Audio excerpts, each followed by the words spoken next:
कृष्णा हरे कृष्णा कृष्णा कृष्णा हरे हरे हरे राम राम राम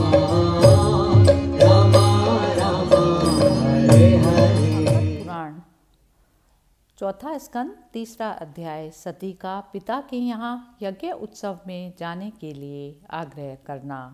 श्री मैत्री जी कहते हैं, विदुर जी, इस प्रकार उन ससुर और दामाद को आपस में वैर विरोध रखते हुए बहुत अधिक समय निकल गया। इसी समय ब्रह्मा जी ने दक्ष को समस्त प्रजापतियों का अधिपति बना दिया। इससे उनका गर्व और भी बढ़ गया। उसने भगवान शंकर आदि ब्रह्मनिष्ठों को यज्ञ भाग न देकर उनका तिरस्कार करते हुए पहले तो वाजपेयी यज्ञ किया और फिर बृहस्पति सव नाम का महायज्ञ आरंभ किया। उस यज्ञ उत्सव में सभी ब्रह्म ऋषि, देव ऋषि, पितर देवता आदि अपनी अपनी पत्नियों के साथ पधारे। उन सब ने मिलकर वहाँ मांगलिक कार्य संपन्न किया और दक्ष के द्वारा उन सब का स्वागत सत्कार किया गया। उस समय आकाश मार्ग से जाते हुए देवता आपस में उस यज्ञ की चर्चा करते थे। उनके मुख से दक्ष कुमारी सती ने अपने पिता के घर होने वाले यज्ञ की बात सुन ली। उन्होंने देखा कि हमारे निवास स्थल कैलाश के पास से होकर सब ओर से चंचल नेत्रों वाली गंधर्व और यक्षों की स्त्रियां चमकीले कुंडल और हार पहने खूब सज धज कर अपने अपने पतियों के साथ विमानों पर बैठी उस यज्ञ उत्सव में जा रही हैं। इससे उन्हें भी बड़ी उत्सुकता हुई और उन्होंने अपने पति भगवान भूतनाथ से कहा। सती ने कहा, वामदेव, सुना है इस समय आपके ससुर दक्ष प्रजापति के यहाँ बड़ा भारी यज्ञ उत्सव हो रहा है। देखिए, ये सब देवता वहीं जा रहे हैं। यदि आपकी इच्छा हो तो हम भी चलें। इस समय अपने आत्मियों से मिलने के लिए मेरी बहनें भी अपने अपने पतियों के सहित वहाँ अवश्य आएंगी। मैं भी चाहती हूँ कि आपके साथ वहाँ जाकर माता पिता के दिए हुए गहने, कपड़े आदि उपहार स्वीकार करूँ। वहाँ अपने पतियों से सम्मानित बहनों, मौसियों और स्नेह जननी को देखने के लिए मेरा मन बहुत दिनों से उत्सुक है। कल्याण में इसके सिवा वहाँ महर्षियों का रचा हुआ श्रेष्ठ यज्ञ भी देखने को मिलेगा। अजन्मा प्रभो, आप जगत की उत्पत्ति के हेतु हैं। आपकी माया से रचा हुआ यह परम आश्चर्य में त्रिगुणात्मक जगत आप में ही भास रहा है, किंतु मैं तो स्त्री स्वभाव होने के कारण आपके तत्व से अनभिज्ञ और बहुत दीन हूँ। इसलिए इस समय अपनी जन्मभूमि देखने को बहुत उत्सुक हो रही हूँ। जन्म रहित नीलकंठ, देखिए, इनमें कितनी ही स्त्रियाँ तो ऐसी हैं जिनका दक्ष से कोई संबंध भी नहीं, फिर भी वे अपने अपने पतियों के साथ खूब सज धज कर झुंड की झुंड वहाँ जा रही हैं। वहाँ जाने वाली इन देवांगनाओं राजहंस के समान श्वेत विमानों से आकाशमंडल कैसे सुशोभित हो रहा है। सुरश्रेष्ठ ऐसी अवस्था में अपने पिता के यहाँ उत्सव का समाचार पाकर उसकी बेटी का शरीर उसमें सम्मिलित होने के लिए क्यों ना छटपटाएगा। पति, गुरु और माता पिता आदि सुहृदों के यहाँ तो बिना बुलाए भी जा सकते हैं। अतः देव, मुझ पर आप प्रसन्न हो। आपको मेरी यह इच्छा अवश्य पूर्ण करनी पड़ेगी।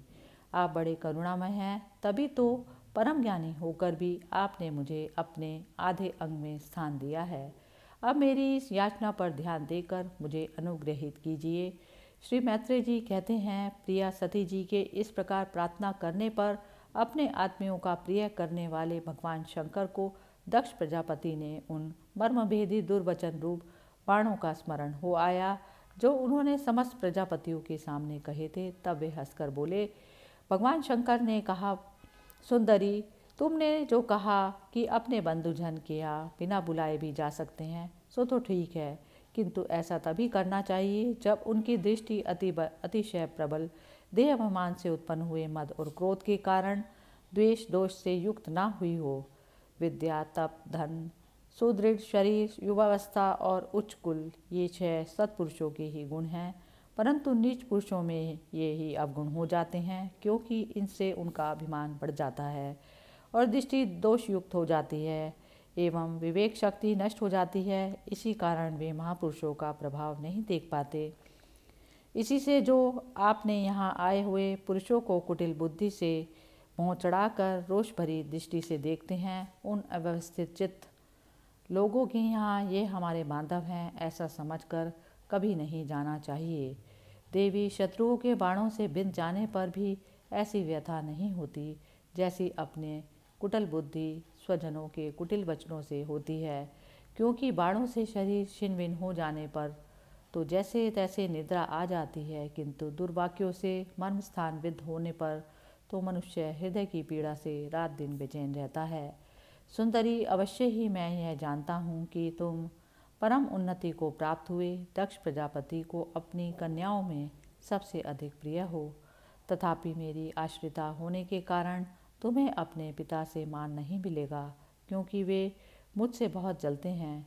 जीव की चित्तवृत्ति के साक्षी अहंकार शून्य महापुरुषों की स्मृति को देखकर जिसके हृदय में संताप और इंद्रियों में व्यथा होती है, वह पुरुष उनके पद को तो सुगमता से प्राप्त कर ही नहीं सकता। बस दैत्यगण जैसे श्री हरि से द्वेष मानते हैं, वैसे ही उनसे कुड़ता रहता है। सुमध्य में तुम कह सकती हो कि आपने प्रजापतियों की सभा में उनका आदर क्यों नहीं किया। सो ये सम्मुख जाना, नम्रता दिखाना, प्रणाम करना आदि क्रियाएं जो लोक व्यवहार में परस्पर की जाती हैं, तत्वज्ञानियों के द्वारा बहुत अच्छे ढंग से की जाती है।